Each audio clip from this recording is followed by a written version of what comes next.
예. 이게 저기 화면이 잘 보이십니까? 예. 그리고 제 네, 소리도 잘 들리시나요? 예. 네, 예. 오늘 이제 주제는 이 희년혁명의 노래 마리아의 창가입니다. 그래서 앞으로 1, 2년 동안 매월 한 번씩 이제 누가복음 처음부터 마지막까지 이렇게 이제 희년의 하나님 나라 관점에서 이렇게 이제 쭉 이렇게 나누고자 하는데요. 그것을 이제 성경 강해만 아니라 우리 역사와 사회에 대한 성찰과 더불어서 이렇게 이제 나누고자 합니다. 제가 이제 강의안을 읽어가는 식으로 이렇게 이제 제가 진행하겠습니다. 먼저 오늘은 이제 누가복음 1장의 그 마리아의 창가에 대한 부분인데요. 먼저 그 희년의 하나님 나라와 이제 반희년의 한국 사회가 아주 극명하게 지금 대조됩니다. 예수님은 이제 희년을 선포하셨죠. 나사렛 메시아 선언에서 주의 성령이 그 위에 임하신 메시아의 사역은 바로 가난한 자에게 희년의 복음을 선포한 것이라고 말씀하셨습니다. 이 희년의 복음. 이게 이제 보시면, 이게 이제 나사렛 메시아 선언 중에 예수님이 인용하신 이사야 61장 1, 2절 말씀이거든요. 주의 성령이 내게 임하셨으니 이는 가난한 자에게 복음을 전하게 하시려고. 이제 복음이라는 단어가 나옵니다. 내게 기름을 부으시고 나를 보내사. 여기 이제 기름을 부으셨다. 그래서 기름 부음 받은 자, 메시아, 그리스도. 있죠. 포로된 자에게 자유를, 눈먼 자에게 다시 보게 함을 전파하며 눌린 자를 자유롭게 하고 주의 은혜회, 이제 희년이죠. 주의 은혜. 정확히 말하면 안식년과 희년인데 이제 안식년과 희년을 통칭해서 넓은 의미의 희년이라고도 말하거든요. 그래서 주의 은혜회를 간단하게 희년 이렇게 말해도 되고 자세하게는 안식년과 희년 이렇게 말할 수 있습니다. 근데 이 주의 은혜의 해를 전파하게 하려 하심이라 이렇게 돼 있죠. 그래서 여기는 이제 가난한 자에게 복음을 전하게 하시려고, 그리고 여기 19절은 주의 은혜의 해를 전파하게 하려 하심이라. 그래서 주님이 하시는 그 복음은 바로 희년의 복음이라는 걸 여기서 알 수가 있죠. 희년의 복음. 근데 이제 그리스도께서 선포하시는 이 희년의 복음이 뭐냐 할 때 이게 이제 하나님 나라 복음입니다. 여기 이제 예수님이 이게 이제 누가복음 4장 18, 19절에서 이렇게 하셨는데 그 희년의 복음을 같은 누가복음 4장의 이제 마지막에서는 하나님 나라의 복음으로 표현하시거든요. 하나님 나라의 복음. 그래서 여기 보시면 내가 다른 동네들에서도 하나님의 나라 복음을 전하여야 하리니. 그래서 여기서는 하나님의 나라 복음이고 이 위에서는 희년의 복음인 거죠. 그래서 여기 이처럼 희년의 복음은 바로 하나님의 나라 복음입니다. 그러니까 그리스도께서 선포하신 희년은 바로 하나님의 나라와 똑같은 것이죠. 그리스도께서 선포하신 복음은 그래서 희년의 하나님 나라인 겁니다. 희년의 하나님 나라. 그럼 이제 희년이란 무엇인가 할 때 구약 성경에서 희년은 이제 제50년을 가리키는데 이 희년에 가난한 사람들은 그들이 가난 때문에 잃어버린 토지와 주택과 자유를 되찾게 됩니다. 그래서 희년에는 토지정의, 주거정의, 노동정의가 이제 회복이 되는데요. 근데 이제 그 중에 아주 핵심이 이제 이 토지정의예요. 그래서 이제 이 희년법이 기록된 레위기 25장 그 23절에 보면 토지를 영영이 팔지 말 것은 토지는 다 내 것임이니라. 이제 하나님의 말씀이거든요. 그래서 토지는 다 하나님의 것이다. 이렇게 선언을 하시고 너희는 나그네요 우거하는 자로서 나와 함께 있느니라. 이스라엘 자손은 나그네 우거자로서 하나님의 땅을 빌려서 쓰는 존재에 불과하다. 이렇게 이제 선언이 되어 있습니다. 그래서 우리 이제 대한민국 그 토지도 대한민국 국민의 소유가 아니라 하나님의 소유다. 이렇게 적용할 수가 있는 것이죠. 그러니까 왜냐하면 그 이스라엘 자손에게 그 가나안 땅을 가리켜서 땅이 모두 하나님의 것이고 너희는 나그네다. 이렇게 이제 말씀하신 거기 때문에 그래서 이 토지가 하나님의 것이다. 이것이 이제 가장 중요한 이 토지정의 이제 아주 핵심이라고 이제 볼 수가 있습니다. 그런데 이제 우리 이제 다시 21세기 대한민국 이 현실로 돌아와 보면 다른 무엇보다 희년 정신이 실현돼야 합니다. 한국 사회의 가난한 서민들은 대부분 특수고용직이나 비정규직, 또 아르바이트, 저임금 노동자들로서 주택이나 상가의 영세 자영업자들이죠. 또 주택 전월세 세입자들입니다. 이 가난한 서민들은 형편없이 낮은 소득에 비해서 나날이 폭등하는 전월세를 감당하기 버거운 이 잔인한 현실 속에서 택배 노동자들처럼 고강도 노동으로 과로사하기도 하고 가정의 불화와 해체 직면해서 이제 극단적 선택을 하기도 합니다. 제가 잊어버릴까봐 여기 제가 이제 속한 단체가 이제 희년사회를 꿈꾸는 사람들이고요. 여기 카페입니다.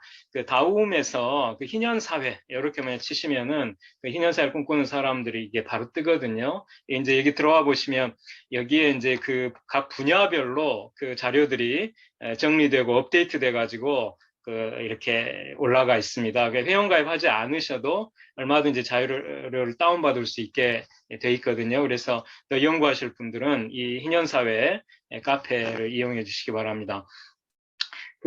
이제 예언자 이사야는 당시 유다의 부유한 권력자들을 향해 어찌하여 너희가 내 백성을 짓밟으며 가난한 자의 얼굴에 맷돌질 하느냐 이렇게 이제 규탄했습니다. 여기 이제 이 말씀은 이제 하나님의 말씀을 이제 대언을 한 거예요. 그래서 내 백성은 이제 하나님의 백성입니다. 근데 이 가난한 자의 얼굴에 맷돌질 한다 했을 때 이 맷돌질이라고 하는 것은 그 아랫맷돌과 윗맷돌 사이에 이제 곡식을 넣고 이렇게 가는 거잖아요. 마치 그것처럼 이제 가난한 사람들은 이제 갈고 있다는 것인데, 그 부유한 권력자들은 가난한 사람들을 맷돌 사이에 넣고 갈면서 맷돌질 하는 것처럼 그렇게 이제 했던 겁니다. 근데 이와 마찬가지로 지금 한국 사회의 가난한 서민들도 맷돌질 당하면서 이 맷돌 사이에서 갈리고 있습니다. 가난한 서민들을 갈고 있는 맷돌의 아랫돌은 바로 주택과 상가의 높은 전월세 가격이죠. 아랫맷돌은 이 전월세 가격이 아주 높은 전월세 가격이고, 그리고 이제 맷돌의 윗돌은 바로 낮은 임금 소득입니다. 그러니까 전월세 가격은 높고 임금 소득은 낮으니까 그 사이에서 이 가난한 서민들이 도저히 살아갈 수가 없는 것이죠. 전월세 가격 그 높은 거 부담하기도 버겁고 그걸 이제 임금 소득마저 낮아버리니까 이 두 맷돌 사이에서 우리 한국 사회 가난한 서민들이 지금 갈리고 있는 그런 상황인 것이죠. 도대체 살아갈 수가 없는 이런 현실입니다.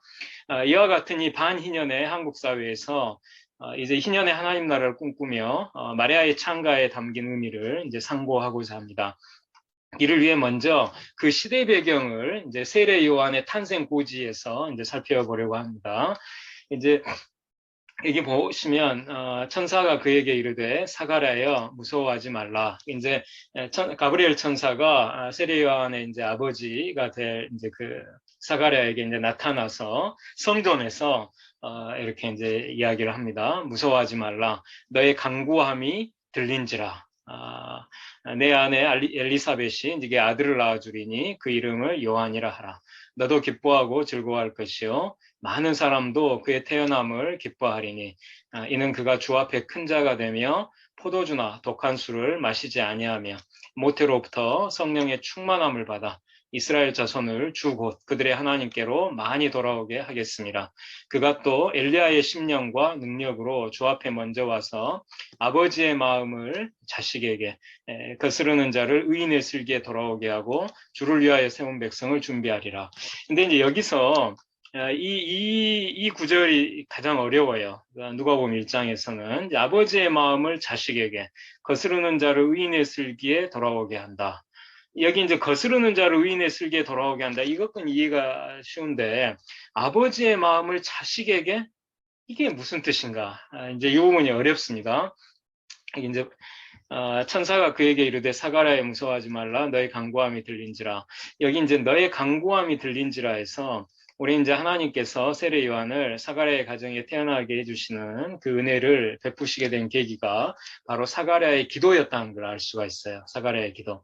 일반적으로 이제 남성들이 여성들에 비해 기도를 잘 하지 않는데 가정에서 남편의 기도가 참 중요합니다.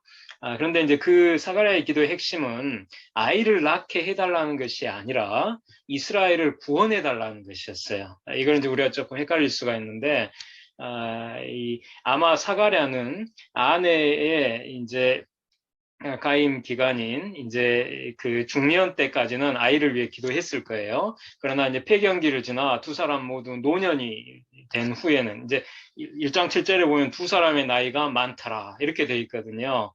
이미 이제 아이를 낳을 수 없는 노인이 된 거예요. 두 사람 부부가.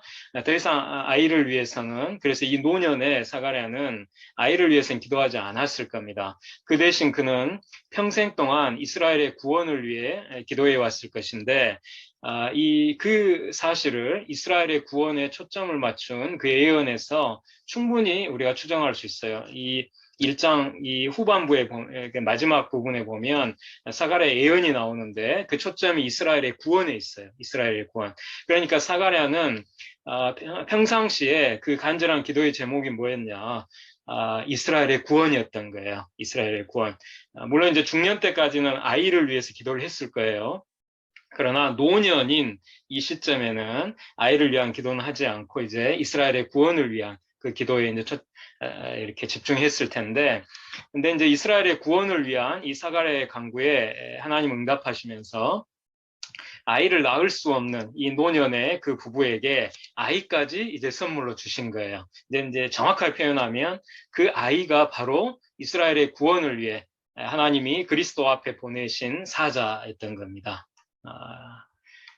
그리고 이제 내 아내 엘리사벳이 이제 아들을 낳아주리니 그 이름을 요한이라 하라 해서 이제 요한네스인데 이거의 히브리 이름은 요하난이에요. 요하난.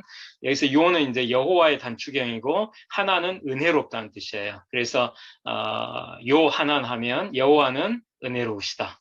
그래서 요한이라는 이름 뜻은 이제 여호와는 은혜로우시다 이런 뜻입니다. 네, 근데 이제 이 이름 뜻이 참 의미가 있어요. 세례 요한에게 이 요한이라는 이름은 하나님이 가브리엘 천사를 통해 친히 지어주신 이름이니까 아주 중요한 의미를 갖습니다. 하나님이 지어주신 이름인 거예요.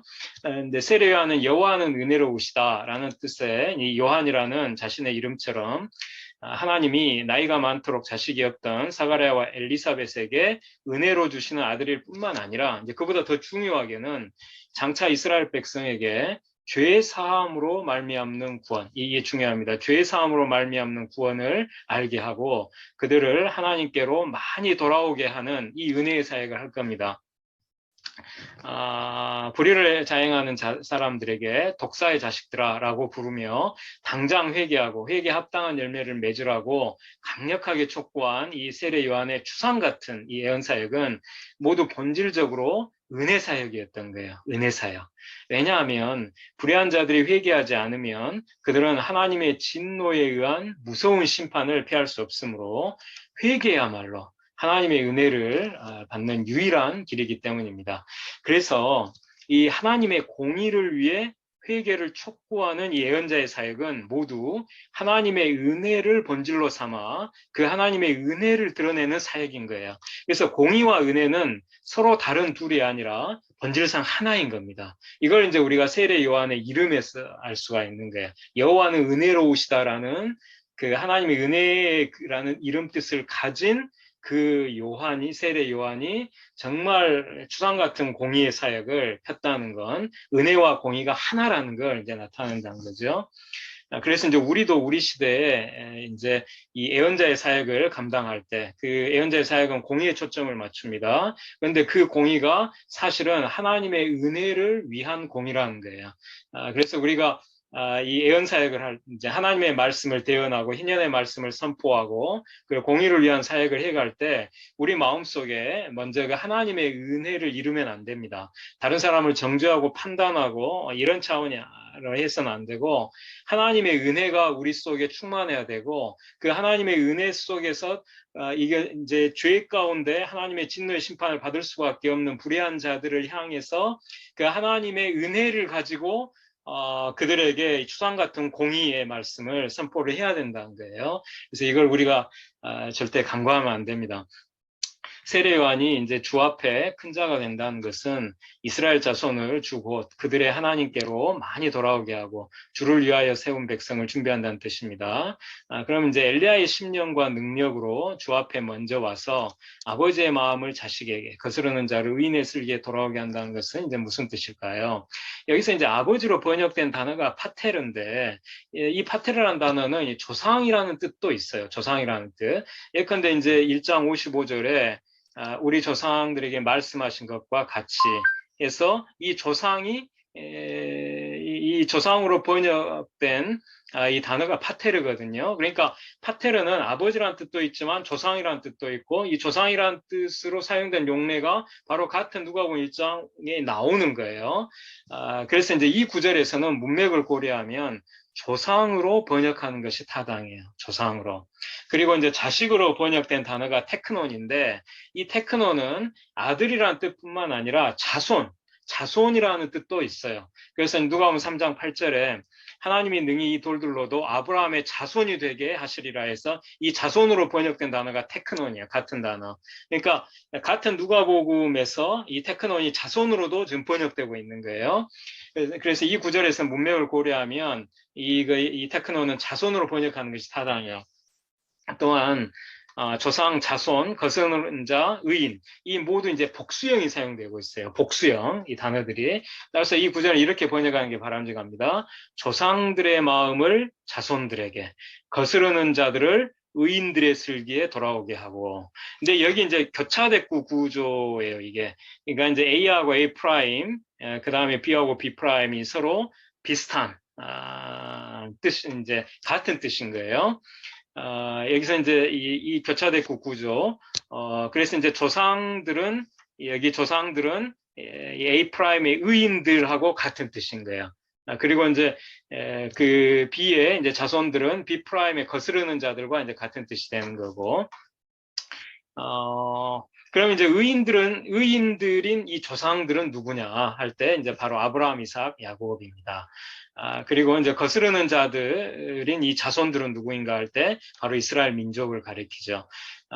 이제 이 구절은 세례 요한이 아브라함, 이삭, 야곱의 마음을, 이 조상들의 마음을 이스라엘 민족에게 돌아오게 하고, 하나님의 말씀을 거스르는 이스라엘 민족을 이제 하나님의 말씀에 순종한 조상들인 아브라함, 이삭, 야곱의 슬기에 돌아오게 한다. 이런 뜻이 됩니다.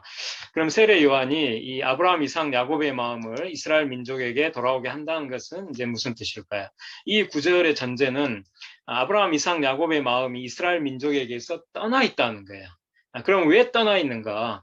그것은 이스라엘 민족이 하나님의 말씀을 거스르고 있기 때문입니다. 이 패역한 자손들에 대해 하나님의 말씀에 순종한 의로운 아브라함, 이삭, 야곱의 마음이 더 이상 견디지 못하고 자기 자손들에게서 떠나버린 거예요. 그럼 어떻게 이제 세례 요한이 아브라함, 이삭, 야곱의 마음을 이스라엘 민족에게 돌아오게 한다는 것일까요? 바로 그 다음 구절, 이제 거스르는 자들을 의인들의 슬기에 돌아오게 하고에 이제 그 핵심이 담겨 있어요.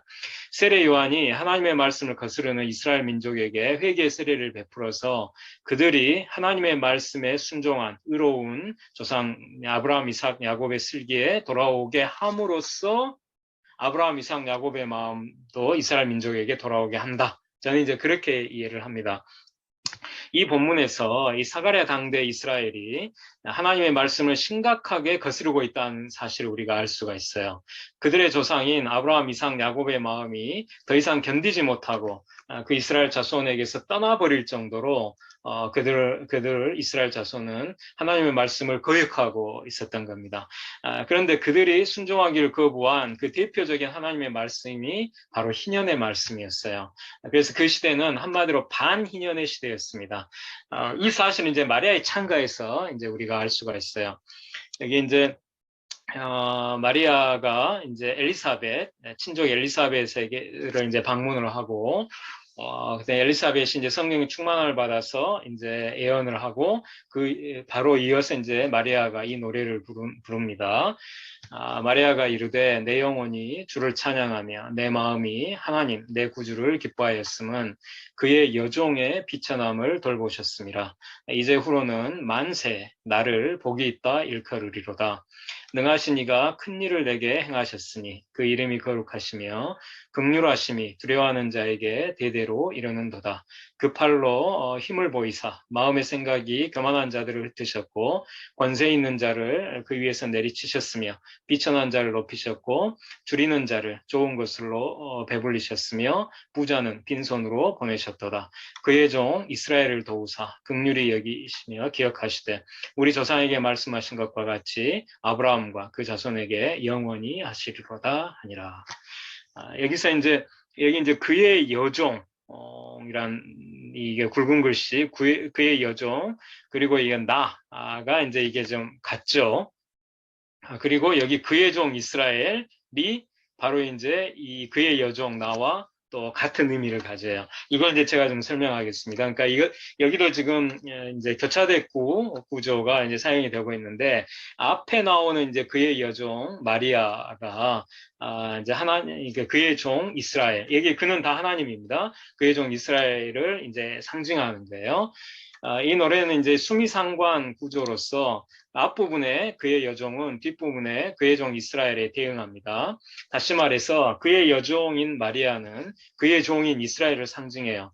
이것은 이제 요한계시록에서도 이제 발견이 되는데 계시록 12장 이제 하늘에 큰 이적이 보이니 해를 옷 입은 이게 달해 할 때 그 해입니다. 전체 해를 옷 입은 한 여자가 있는데 그 머리 아래에는 달이 있고 그 머리에는 이제 12별의 관을 썼더라. 여기 12별, 12이라는 데서 이제 이 이스라엘을 상징한다는 걸 알 수가 있죠. 이 12별은 이 여자가 이제 아이를 낳게 이제 해산하게 되면 아파서 애를 쓰며 부르짖더라. 하늘에 또 다른 이적이 보이니 큰 붉은 용이 있어 머리가 7이요 뿔이 10이라. 그 여러 머리에 7 왕관이 있는데 그 꼬리가 하늘의 별 3분의 1을 끌어다가 땅에 던지더라. 영이 해산하는 여자 앞에서 이제 그가 해산하면 그 아이를 삼키고자 하더니 여자가 아들을 낳음에 이는 장차 철몽둥입니다. 철장으로 만국을 다스릴 남자라. 그 아이를 하나님 앞과 그 보좌 앞으로 올려가더라. 여기서 여기 잘 아시겠지만 여기 이제 여자가 낳는 이 아들 철장으로 만국을 다스릴 남자 시편 2편에 보면 이제 하나님이 왕으로 세우시는 하나님의 아들 그리스도를 가리킨다는 걸 알 수가 있습니다. 그래서 이 아들은 이제 예수 그리스도심으로 이 여자는 마리아입니다. 또한 여자가 머리에 쓴 12별의 관은 이스라엘의 12지파를 상징하므로 이 여자는 이제 이스라엘입니다. 이스라엘. 그러니까 마리아이면서 이스라엘인 거죠. 그러니까 이 본문에서 여자는 마리아이자 이스라엘인 거예요.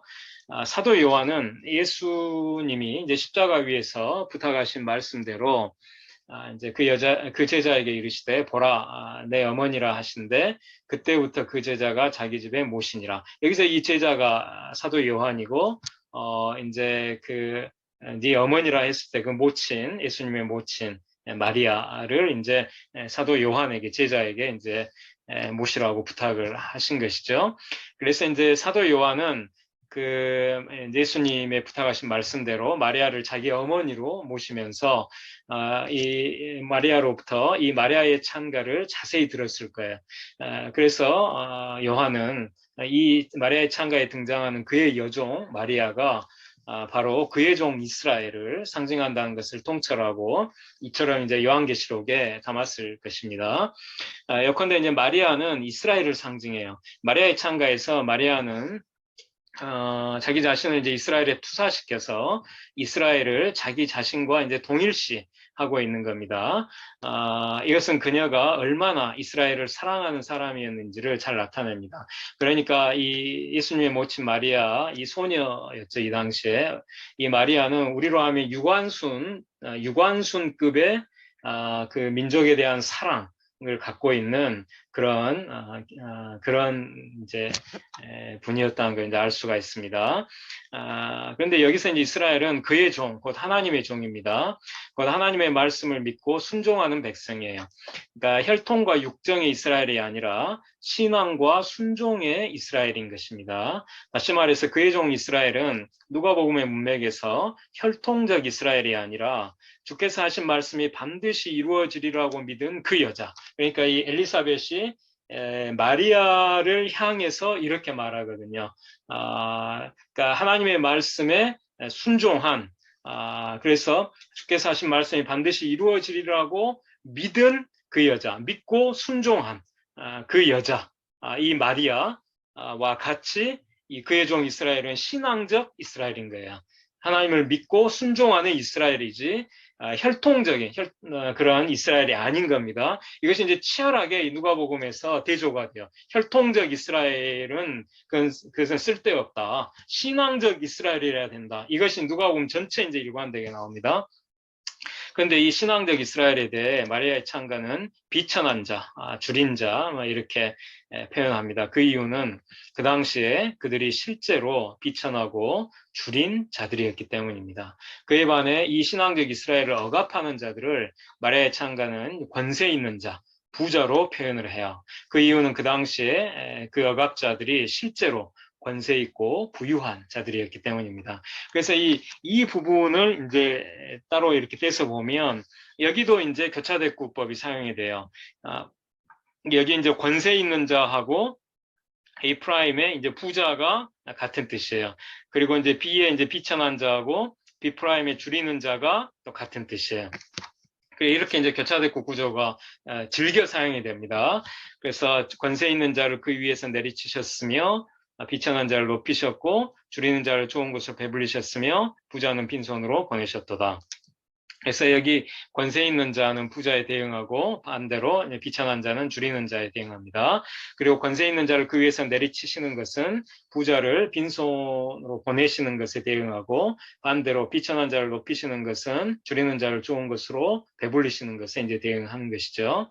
그럼 이 창가에서 하나님은 누구십니까? 하나님은 지금 마리아가 노래하는 것처럼 권세 있는 자를 그 위, 그 자리입니다. 그 높은 자리에서 내리치시며 반대로 비천한 자를 높이시고 또 줄이는 자를 좋은 것으로 배불리시며 부자는 빈손으로 보내시는 분이에요. 마리아의 창가에 등장하는 이 하나님은 한마디로 희년혁명을 일으키시는 하나님인데 그럼 이 이제 희년혁명의 하나님께 순종하는 그의 종 이스라엘인 우리는 무엇을 기도해야 할까요? 우리도 바로 희년혁명을 위해 기도해야 하는 겁니다. 예수님은 나사렛 메시아 선언에서 그리스도의 핵심 사역으로 주의 은혜에 의해 희년을 천명하셨죠. 그럼 이제 마리아의 창가에 나오는 희년혁명은 무엇입니까? 그것은 부자들의 정당한 재산을 빼앗아서 가난한 자들에게 나눠주는 것이 아니에요. 오해하면 안 됩니다. 그게 아니라 희년혁명은 원래 가난한 자들의 정당한 몫이었으나 부자들이 빼앗아간 것을 가난한 자들에게 돌려주는 거예요. 그 대표적인 것이 바로 땅입니다. 그러니까 부자들이 희년토지법을 어긴 채 가난한 자들에게 돌려주지 않고 축적한 땅을 팔아서 그 값을 가난한 자들에게 돌려주는 거예요. 이것이 이제 누가복음 18장 22절 이 부자 관리 청년 과의 대화에서 네 가진 것을 팔아 가난한 자에 주고 너는 나를 따르라 하셨을 때 그 팔라고 하신 게 대표적인 게 땅입니다. 그래서 땅을 팔아서 그 판 값을 가난한 자들에게 나눠주고 너는 나를 따르라. 이렇게 예수님이 그 부자 관리 청년에게 말씀하시죠. 이제 그 예수님의 가르침을 사도들이 그대로 이어서 사도행전 2장에 보면 사도의 가르침을 받아 그 다음에 유무상통의 코이노냐가 나오는데 그것이 이제 사도행전 4장에 아주 자세히 나와요. 그것이 이제 땅들과 집들이 있는 사람들은 그것을 팔아서 판 값을 사도들의 발 앞에 두매 사도들이 그것으로 이제 가난한 사람들에게 나눠주니까 그 가운데 가난한 사람이 한 명도 없게 되었다. 이렇게 이제 돼 있습니다. 그래서 바로 이제 그 의미인 거예요. 이를 통해 줄이는 자는 땅에 대한 자신의 정당한 몫을 되찾아서 좋은 것으로 배부르게 되고 부자는 이 줄이는 자와 똑같이 받는 자신의 목 위에는 빈손이 되죠. 그리고 이제 이 희년혁명을 가로막는 권세 있는 자는 그 권력의 자리에서 내려오게 되고 그 대신 이 희년혁명을 실행하려 하는 비천한 자가 그 자리로 높이 올라가게 됩니다. 이것이 바로 마리아의 창가에 나오는 희년혁명인 것입니다. 이제 마지막으로 이제 그 한국 사회에 절실하고 시급한 희년혁명을 말씀드리고 마치겠습니다. 지난 여름에 큰 비로 많은 서민들이 큰 고통을 겪었습니다. 심지어 참변으로 돌아가신 분들도 있었습니다. 그 가운데 관악구 신림동의 반지하에서 돌아가신 세 분은 모두 그리스도인들이었어요. 세 여성. 물이 차오르면서 그분들이 마지막에 느꼈을 그 공포, 또 살려달라고 외쳤을 그 절규를 생각하면 지금도 마음이 너무 아픕니다. 반지하에 살고 싶어서 사는 사람은 아무도 없습니다. 곰팡이 냄새가 나고 햇볕도 들지 않고 안전에 취약한 이 반지하에서 사는 걸 어느 누가 원하겠습니까? 그럼 왜 가난한 사람들이 반지하에 살까요? 그 이유는 두 가지입니다. 첫째는 임금 소득이 너무 낮기 때문이에요. 둘째는 지상에 있는 방의 월세가 너무 비싸기 때문입니다. 지상의 방의 월세가 너무 비싸요. 이 낮은 임금 소득으로는 비싼 지상의 방 월세를 감당할 수 없기 때문에 어쩔 수 없이 반지하로 내려와 사는 겁니다. 그럼 어떻게 해야 할까요? 답은 분명합니다. 임금 소득을 대폭 올려야 하고 또 지상의 그 월세를 대폭 낮춰야 합니다. 그래서 우리 시민사회와 국가는 임금 소득의 대폭 상향 그리고 전월세 가격의 대폭 하향 이 두 가지를 분명한 정책 목표로 삼고 실천해야 합니다. 이를 위해 동일노동, 동일임금, 또 이제 비정규직의 정규직화의 실현도 필요하고 공공임대주택과 또 전월세 인상률 상한제, 또 월세 보조금 지급 이제 대폭 확대도 필요합니다. 그리고 이와 같은 이제 각종 미시적 정책과 더불어서 무엇보다 토지 가치 공유를 위한 지대 조세제, 지대를 조세 세금으로 징수하는 제도를 지대조세제라고 합니다. 이와 같은 거시적 정책을 폐해야 합니다. 지대조세제가 실시되면 헨리 조지가 예측한 것처럼 임금 노동이 자가 노동으로 대폭 전환됨에 따라서 기존 그 임노동 시장에서 그 노동 공급이 대폭 감소함으로써 이제 임금이 상승합니다. 그리고 전월세 가격은 그 가격 중 투기적인 거품 가격 상승분이 제거됨으로써 하락합니다. 요거 짧게 잠깐 설명드리면 1990년도 이제 경제정의 실천 시민연합 갱실련이 펴낸 책자에 아주 이제 기막힌 그 이제 그림이 하나 있었어요. 맥주잔이 있는데 그 중에 이제 맥주가 3분의 2 딱 가득 이제 차 있고 그 위에 3분의 1이 거품인 거예요. 그래서 그때 뭐라고 했냐면은 이 땅값 또 이제 집값의 3분의 1이 이게 이제 거품 가격이다. 그러니까 부동산 투기에 의해서 폭등한 거품 가격이다. 3분의 1 이렇게 이제 설명을 했거든요. 근데 이제 부동산 투기가 이제 근절되면은 이 거품이 이제 소멸되기 때문에 가격이 3분의 2 수준으로 떨어진다. 이렇게 이제 이야기를 했습니다. 근데 이제 저는 지난 이제 문재인 정권 때 부동산 가격이 폭등을 하고 또 이제 전월세 가격이 폭등하면서 지금 현재 상황에서는 전체 가격의 절반이 거품으로 봅니다. 저는 현재 절반. 그래서 지금 이제 이 지대조세제를 실시하면 부동산 투기가 즉각적으로 중단이 되고 그래서 이제 투기적 거품 가격 상승분이 이게 소멸되거든요. 그래서 현재 이제 기존 그 집값이나 부동산 가격 이제 절반 수준으로 떨어지고 전월세 가격도 그와 연동해서 절반 수준으로 떨어질 거라고 저는 그렇게 예측을 합니다. 바로 이제 그렇게 이제 되는 걸 얘기하고요. 그래서 이제 이 모든 거시적, 미시적 정책들은 모두 성서의 희년 정신을 우리 시대에 구현하는 방안들입니다. 이러한 희년 정책들이 실시될 때 출애굽처럼 가난한 사람들을 이제 반지하뿐만 아니라 옥탑방과 고시원, 줄여서 이제 지옥고라고 하죠. 지옥고에서 탈출시킬 수 있습니다. 가난한 사람들의 이 지옥고를 위해 희년혁명이 절실하고 시급합니다. 희년혁명을 위해 이제 골방에서 기도하고 광장에서 행동해야 합니다. 그리스도인과 교회가 앞장서서 희년 정신을 실천해야 합니다. 그리고 정치인들을 희년혁명의 길로 견인해야 합니다.